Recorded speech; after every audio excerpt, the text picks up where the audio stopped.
I am Santoshi. Welcome back to my motherhood journey. तो सुबह उठते ही ना मैंने इसका डायपर सबसे पहले चेंज किया था और इसको लंगोट पहना दी थी और मैं गई थी वॉशरूम से आने के बाद मैंने देखा तो मेरी बेटी बिल्कुल भी चिल्ला नहीं रही थी, बिल्कुल भी रोना बंद कर दिया था। क्योंकि ये ना जब गीली रहती है ना तो ये बिल्कुल भी शोर नहीं मचाती, तो इसने कर दी थी सुसु और पीछे का आगे का हर जगह से गीला कर दिया। और मैं बीच में इसके चेक करी थी कहीं इसके कपड़े तो नहीं गीले रह गए, क्योंकि अगर ये थोड़ी सी भी गीली रह गई ना और उसको निमोनिया हो गया तो मुझे लेने के देने पड़ जाएंगे और मैं इसको बिल्कुल भी तकलीफ़ में नहीं देख सकती। तो मैं इसको ना बिल्कुल भी गीला नहीं रहने देती। तो जितना हो सके मैं इसको सूखा ही रखती हूँ और नहलाने के टाइम पे तुरंत इसके कपड़े चेंज कर देती हूँ। तो दोपहर में ना मेरे को मौका मिला था तो मैंने अपने बाल धोए। तो बाल धोने के बाद नहाने का टाइम तो मुझे मिला नहीं, क्योंकि अकेले इसको रखना बहुत मुश्किल होता है। तो यहाँ पे मैंने इसको सुलाया, ये जैसी सोई तो मुझे थोड़ा सा टाइम मिला कि मैं अपने बालों का थोड़ा सा अच्छे से कट कर लूँ, क्योंकि मेरे ना बाल कट करने की बहुत इच्छा हो रही थी। और ये नीचे से ना थोड़े से आगे पीछे से हो रहा है, क्योंकि मैंने अपने बाल बिल्कुल बॉय कट करवा लिए थे और जब से मेरी प्रेगनेंसी रही है तब से मैंने अपने बाल नहीं काटे। तो मेरे नेचुरल ग्रो बाल है, क्योंकि एक बार भी इसमें कट नहीं लगा है। तो अब मुझे करनी है इसकी कटिंग। तो मैंने सिर्फ नीचे नीचे से छाटे हैं ताकि बराबर हो जाए। थोड़े और लंबे हो जाएंगे ना तो मैं इसमें एक अच्छा सा हेयर कट करूँगी। और लंबे बाल मुझे रखने पसंद तो नहीं है, लेकिन मुझे रखने पड़ रहे हैं क्योंकि अभी जो मेरा इस टाइम फेस चल रहा है ना इसमें मैं बहुत गंदी दिख रही हूँ, मोटी हो गई हूँ, बिल्कुल भी फिगर कंट्रोल में नहीं है। तो थोड़ा सा जब मेंटेन हो जाएगा ना तो मैं थोड़ा सा अच्छा सा हेयर स्टाइल करूँगी। तो ऐसी मेरी ख्वाहिश है। तो मैं इसको अच्छे से नीचे से जो आगे पीछे के बाल है बस उसको मेंटेन कर रही हूँ। तो बोलते हैं ना आपको बीच बीच में ट्रिम करते रहना चाहिए जिससे बालों की ग्रोथ अच्छी होती है। तो मेरे नेचुरली बाल बहुत अच्छे हैं, तो ये बचपन से ही ऐसे ही हैं, लेकिन शादी के बाद ना मेरे बाल ज़्यादा ही अच्छे हो गए। तो लोग कहते हैं प्रेगनेंसी में आपके बाल झड़ते हैं, पर मेरे साथ तो अभी तक ऐसी कोई दिक्कत हुई नहीं। मेरी बेटी 1.5 महीने की होने वाली है पर मेरे बालों के साथ कुछ भी ऐसा कुछ हुआ नहीं। हाँ, थोड़े से रूखे लगने लगे, शायद मेरी डाइट ना अभी ठीक से मिल नहीं रही है, क्योंकि मैं बहुत फीका खाना खा रही हूँ तो इसकी वजह से शायद ऐसा होगा। तो देखते हैं 2-3 महीने बाद जब मेरा सब कुछ ठीक हो जाएगा, टाँके ठीक हो जाएंगे, हेल्थ अच्छी हो जाएगी, तो मैं देखती हूँ मेरे बालों की ग्रोथ कैसी रहती है। तो मेरी बेटी अभी तक सो रही है तो मैं जाती हूँ अच्छा सा किचन में खाना बना लेती हूँ। तो बाल मैंने अच्छे से मोड़ के फटाफट अपने लिए रोटी बनाई, क्योंकि यही टाइम मिलता है जो आपको कुछ करना होता है।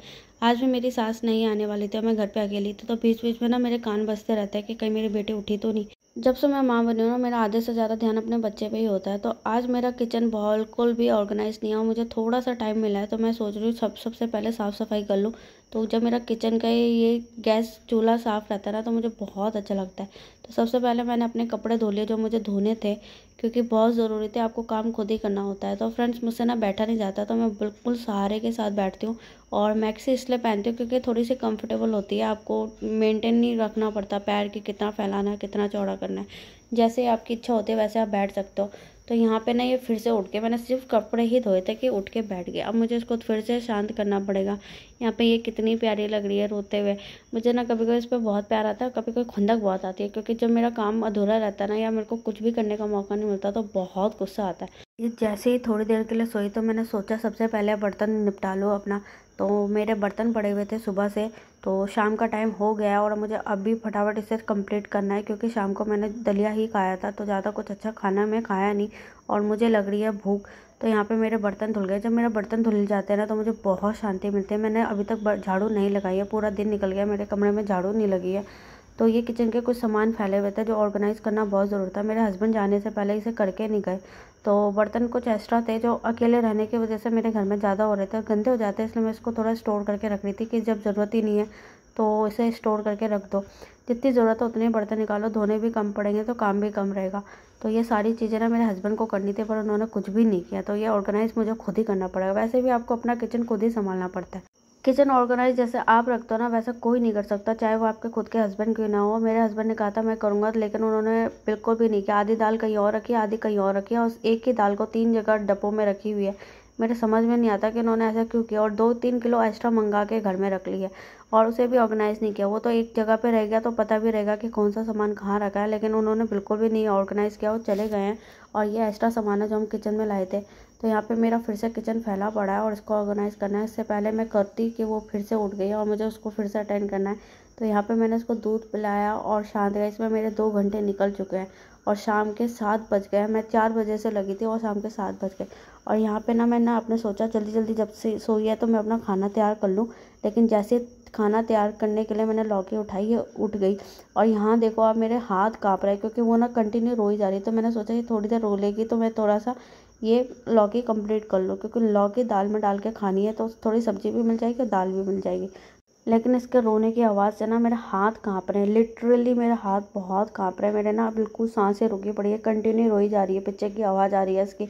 और मैं जितनी जल्दी आपको स्पीड में दिख रहा है ना, उससे और जल्दी करने की कोशिश कर रही थी कि मेरे को ना फटाफट ये दाल बनानी है, चढ़ा देनी है, ताकि 3 सीटी में आराम से तैयार हो जाए। इतनी देर में उसे रख लूँगी, रोटी मैं आराम से बना लूँगी। तो यहाँ पे ना मैं जितना जल्दी हो सके कर रही हूँ, कोशिश कर रही हूँ, लेकिन ये कंटिन्यू रोई जा रही है। मेरा काम अभी निपटा ही था कि ये देखो, ये मैडम उठी ही पड़ी है और ये बहुत देर से रो रही थी। और पता है, जब इसके रोने की आवाज़ मेरे कानों में पड़ती है ना, तो मेरे ना हाथ पैर काँपने लग जाते हैं। पता नहीं क्यों होता है, मेरे ना कितनी भी कोई सा भी काम करो, मेरा ध्यान भटक जाता है और मुझे ना बहुत ज़्यादा दिक्कत होती है।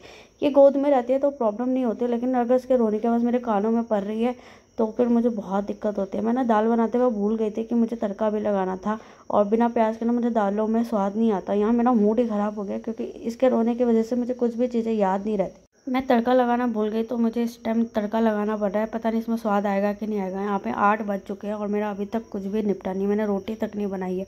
अब यहाँ फाइनली मैं रोटी बनाने जा रही हूँ, क्योंकि मेरी बेटी थोड़ी देर के लिए सो गई है। तो जैसे ही वो सोती है फिर मैं काम करती हूँ। जब तक वो सो रही है मैं फटाफट रोटी तैयार करके अपने लिए खाना निकाल लूँ, क्योंकि मेरा खाना खाना बहुत ज़रूरी है। अगर मैं ठीक से टाइम पे खाना नहीं खाऊंगी तो फिर मेरे को दूध नहीं बनेगा, और दूध पिलाना उसके लिए बहुत ज़रूरी है। मैं फीड नहीं करूँगी तो वो कैसे फीड करेगी। तो फाइनली फीड करने के टाइम के बाद ये जैसे ही मैंने खाना ख़त्म किया, ये उठ गई। तो मैंने ना इसका सबसे पहले मसाज किया। मसाज करने के बाद ना ये आराम से सो जाती है। तो अब तो 9 बज चुके हैं और फ्रेंड्स अब ये सोने वाली नहीं है, क्योंकि उठ चुकी है। तो मिलती हूँ आपको नई वीडियो में, तब तक के लिए।